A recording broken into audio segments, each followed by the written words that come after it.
మెడ్ plus లో అదే medicine అదే క్వాలిటీ, మార్కెటింగ్ డిస్ట్రిబ్యూషన్ ఇంకోటి అంటూ వీళ్ళకి అదనపు ఛార్జీలు ఉండవు. అందువల్లే 50 to 80% డిస్కౌంట్ లో మనకు అందిస్తున్నారు.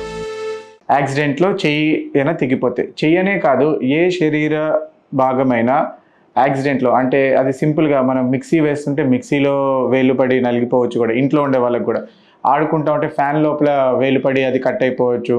మోర్ కామన్గా ఇంకా ఇండస్ట్రీస్లో పనిచేస్తున్న వాళ్ళకి చేతులు కట్ అవ్వడం చూసుకుంటూ ఉంటాం. కొన్నిసార్లు అయితే బైక్ చైన్, ఈ మధ్య కాలంలో చూస్తున్నాం, బైక్ చైన్ సెల్ఫ్గా రిపేర్ చేసుకునే వాళ్ళలో బైక్ చైన్లో కూడా వేలు పెట్టి అవి కట్ అయిపోతూ ఉంటాయి. ఈ కట్ అయిపోయిన శరీర భాగాలు, మనం చేతి వేలనే కాదు ఎనీ శరీర అవయవం కనుక తెగిపోతే దాన్ని కరెక్ట్ టైంలో కనుక తీసుకొస్తే మనం దాన్ని తిరిగి అతికిస్తే మళ్ళీ తిరిగి కంప్లీట్గా రావడానికి చాలా ఛాన్సెస్ ఎక్కువ ఉంటాయి.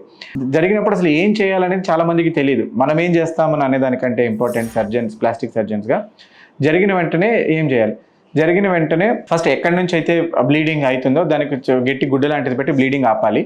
ఎక్కడైతే పడిపోయిందో దాన్ని వెతకాలి. ఎందుకంటే చాలామందికి తెలియదు అసలు తిరిగి జాయిన్ చేయొచ్చని. తర్వాత వచ్చి మళ్ళీ తిరిగి వెతకడానికి వెళ్ళిన వాళ్ళు కూడా ఉంటారు.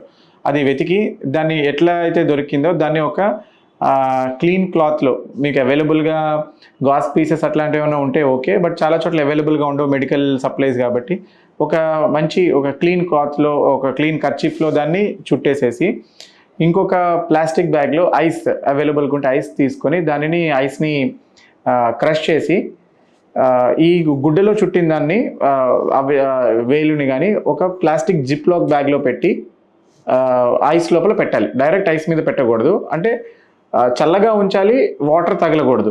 అట్లాగా తీసుకొచ్చి మన దగ్గరలో ఉన్న ప్లాస్టిక్ సర్జన్ని కలవాలన్నమాట. కలిసిన తర్వాత వాళ్ళు చూసి, ఇది మోస్ట్లీ చాలా వరకు క్లీన్ కట్స్, అంటే యాక్సిడెంట్గా ఎవరైనా గొడ్డలతో నరికినవో లేదా మటన్ చికెన్ కట్ చేస్తుంటే నరికినవో వాటికి చాలా బెటర్గా ఉంటాయి. బట్ ఇలాగ ఇండస్ట్రీస్లో కట్ అయిన వాటిని కూడా చాలా వరకు జాయిన్ చేయొచ్చు. అది చూసిన తర్వాత డిసైడ్ చేస్తారు. సర్జరీకి మన రిస్క్స్ ఇవన్నీ డిసైడ్ చేసిన తర్వాత జాయిన్ చేసిన తర్వాత పెద్ద సర్జరీ ఉంటుంది. అయిపోయిన తర్వాత మళ్ళీ దానిని కంప్లీట్గా పోయిన శరీర అవయవాన్ని మనం తిరిగి అతికించవచ్చు.